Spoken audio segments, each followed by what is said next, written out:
It's time to start doing some camping. I recently read a book written in 1884 by a guy named Nesmith. It's called Outdoors and Camping.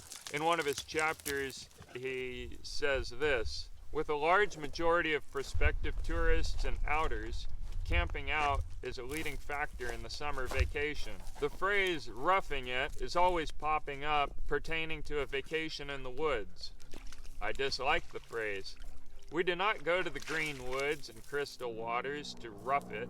We go to smooth it. We get it rough enough at home, in towns and cities, in shops, offices, stores, banks, anywhere that we may be placed, with the necessity always present of being on time and up to our work, of providing for the dependent ones, of keeping up, catching up, or getting left. Alas, for the lifelong battle whose bravest slogan is bread. As for the few fortunate ones who have no call to take a hand in any strife or struggle, I am not writing for them, but only to those of the world's workers who go or would like to go every summer to the woods. And to these I would say, don't rough it. Make it as smooth, as restful, and pleasurable as you can. Like any expert in their field, Nesmith makes camping seem easy. And up until now, I've been doing as minimal camping as I can. In a sense, to tear it all down and then build up. Reading his book has inspired me to start building up. I've been pretty happy with how minimal my camp has been. At 30 pounds for bedding and food and gear is pretty good. But now I'm going to start tweaking my gear. I might add a few pounds, I might take away a few pounds, but I'm going to start tweaking it and practicing so that I can get the process down and go more toward an expertise and a comfort. I want to be able to come out here and be comfortable rather than having to be roughing it. So I'm going to take a break here and go through my gear. So my pack weighed 30 pounds, and probably about 17 pounds of that is my 3 blankets and my canvas shelter tarp. I'm not planning to set up a shelter because I have this hill for a wind block, so we'll see. If I regret that, I'll set up a shelter later. So as I said, this is my shelter tarp. It's 7 feet by 8 feet. It's a treated canvas. It came to my attention recently that I could just use a high thread count cotton fabric or linen or hemp and do a wax oil coating on it, and it would be a lot less heavy than these cotton tarps that I'm currently using. They're about 5 pounds each, and this hemp tarp that I have here, unfortunately it's only about 6 by 7, so it's just a little too small for what I want, but it's a lot lighter. And so if I could treat it with wax and oil, then I can cut my weight down between the 2 tarps that I carry when I'm on horseback, probably in half. So I'm excited about that, looking forward to doing that, hopefully this spring. For now, I'm allergic to wool, and I actually get a headache if I sleep in it, and so I've got this to wrap over my shoulders and head so that I don't have to be right next to the wool.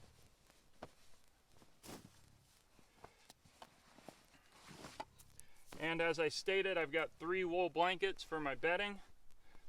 I figured out on a recent trip that if I triple them, then instead of having 2 blankets below me, which would equal 4 layers, I can have 3 layers each, so I can have 6 layers below me, and then a full blanket on top of me, and then wrapped over with my tarp. So that's the plan.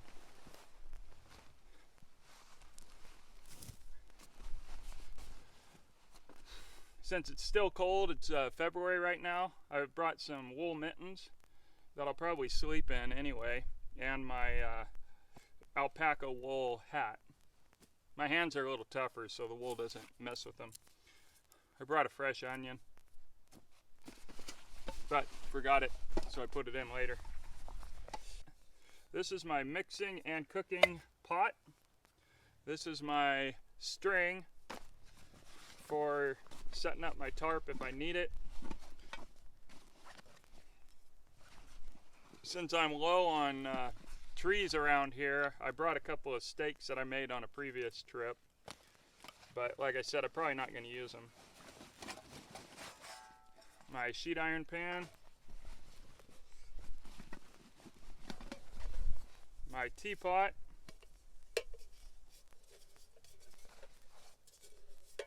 with my black tea,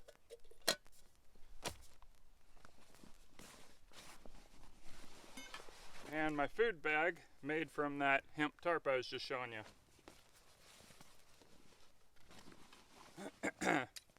Plus my spoon and my olive oil flask.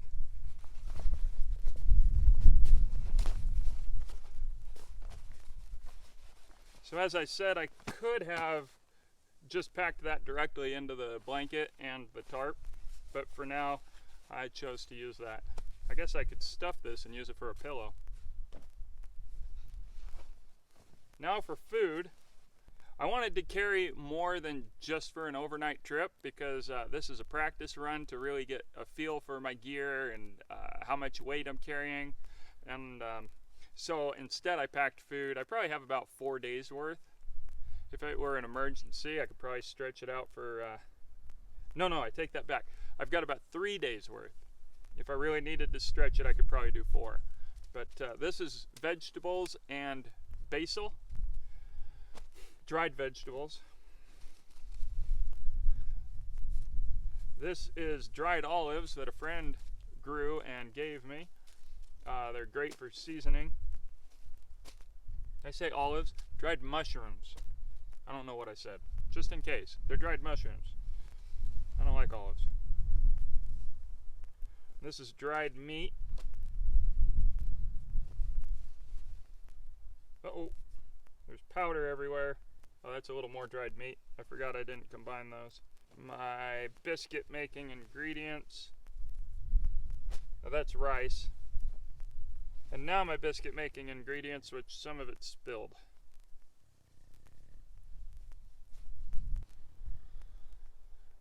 Salt, and this was a double that I brought, meant to take it out. So there we have it. All of this gear weighed 30 pounds. I attribute probably 17 pounds to the blankets and the tarp. I think when I get back, I'm going to measure them to know for sure. And so that means 13 pounds are food, cooking, and accessories. It did not include my emergency shooting bag, which the contents in here is my stoneware pipe, a little bit of tobacco in a plastic bag, hand soap, a comb, and flint and steel, and a needle and heavy thread. So the 30 pounds did not include this kit, but these are essential items. So to count my tomahawk and all of this, it's probably more like 35 pounds. If I were going into the woods where I had fir bows or pine bows, I could probably get away with 2 blankets. I've never used sagebrush and bitterbrush for a bed, but I've wondered for a long time if it would be comfortable. So we'll see soon. Also, when I'm going on horseback, the blankets won't be a part of my pack because they'll be under my saddles. So I can carry 2 automatically that way. And then I'll only have to pack 1. So that'll cut down my weight a whole lot. Alright, let's see if this bed's comfortable.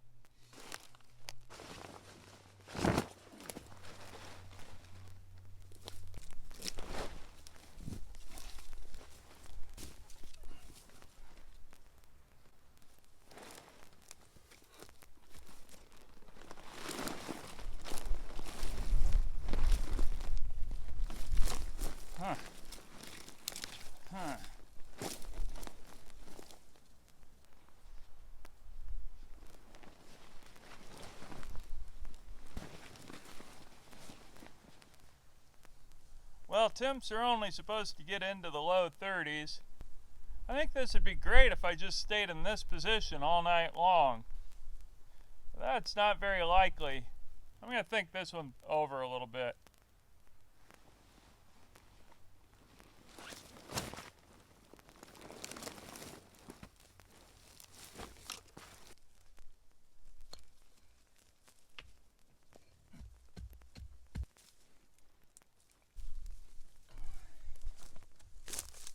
Maddie, look out. Go on. Go on.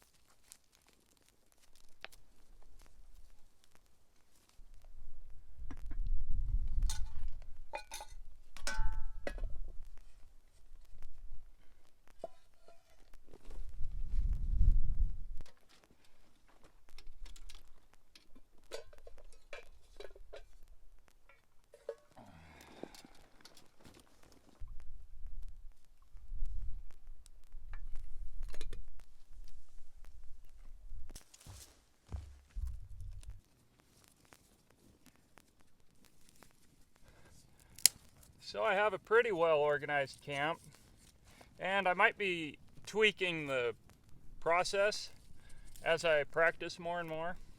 But like I said, at least I have a process to work from. I don't think Nesmic would be proud. Not yet. I still have a ways to go to become an expert. But it's nice to be organized and to have a system so that if I pulled up camp here and went somewhere else, I don't have to rethink it all. So far, I'm pretty happy with this.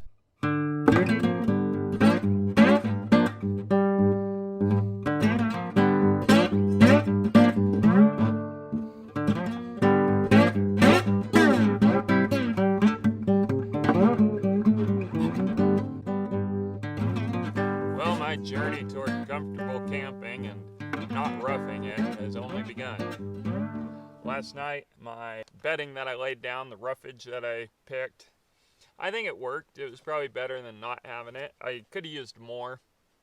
And at some point, my bed slid down this way, so I wasn't even on the bulk of it where I had set up for my upper body. Also, with my dogs and goats on my bed, and then when I get up to pee, they take over. It makes it hard to get my covers where I want them. And so as a result of that, I think a lot of them were like right here at my head instead of over my head, and not trapping the heat and just letting it escape. So around 2 o'clock to 4:30 when I got up, it was kind of chilly, mostly on my back, like I say, because I think it was escaping. But it wasn't terrible. I mean, I got a pretty good sleep and I'm not tired now. So my sleeping setup can use some improvement.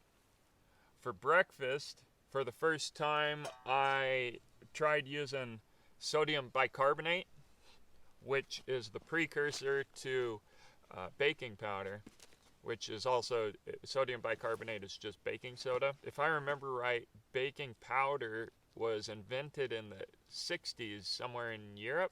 So for my impression of 1860, way out on the frontier, it's not really correct to be using it. So I've been using it this past year, but that's just because I was waiting to bring on the saleratus, the sodium bicarbonate, which is a good point. You don't have to do everything all at once. Here it is a year later and I'm finally getting around to it, and there's nothing wrong with that, unless you get invited to an event. So if any of my historical friends are having me out for an event, don't worry, I'm not going to use anything that's not correct. But as far as my personal camping, I just go little by little. It's not a race. So I brought cream of tartar with me, and you're supposed to mix it up with hot water. I did so in this cup with hot tea, and then I mixed it into my bread, but it didn't really rise. It tasted really good. I used my tea water in there, and the bread was really good. It was like the best success of all my camping events that I did, but it didn't rise. So when I get back to town sometime and have data, I'm going to Google that and see what I did wrong and how to do it right next time. but at least it was tasty. And then, so we went for a hike to see the sunrise and the horses, and I left half of it, was looking forward to having my breakfast, finishing my breakfast when I came back, but from the amount of slobber on this pan, I'm pretty sure Maximus got after it. So he gets a lot of my bread lately. My tea, this is a new process. I used too much tea for one, and because it just kept steeping, it didn't taste good after about the second cup. I think the first cup was good, the second one was okay, the third one was pretty much undrinkable. So I used it in my bread instead, and that added a nice flavor. So I got to figure something out for the tea so that I don't over steep it. My flint and steel, I didn't have any coals left, unfortunately, and I'm pretty sure my char cloth, I think I made it out of a cotton t-shirt, which is in reality a blend. So it took forever to catch a spark. It was really frustrating. And then after that, I just had non-stop snot and tears coming out of my face because I couldn't get this wood to really burn. It was just smoldering the whole time. I think it's because it's damp, but it definitely was not what you call a comfortable camping trip. It would be on the roughing it side, and Nesmith would not be proud. Not complaining at all. It's just stuff to adapt to and figure out. All in all, it's been a fun trip. I'm going to keep doing this so that I can keep practicing, keep following the same system that I'm using, but develop each step along the way so that I can get more and more comfortable. So thanks, folks. I'm sure glad to be out camping again. I love this. I need to just get rid of all the other junk I own and just live like this. I think I'd be way happier. So until next time, folks, I'll be here over on the wild side.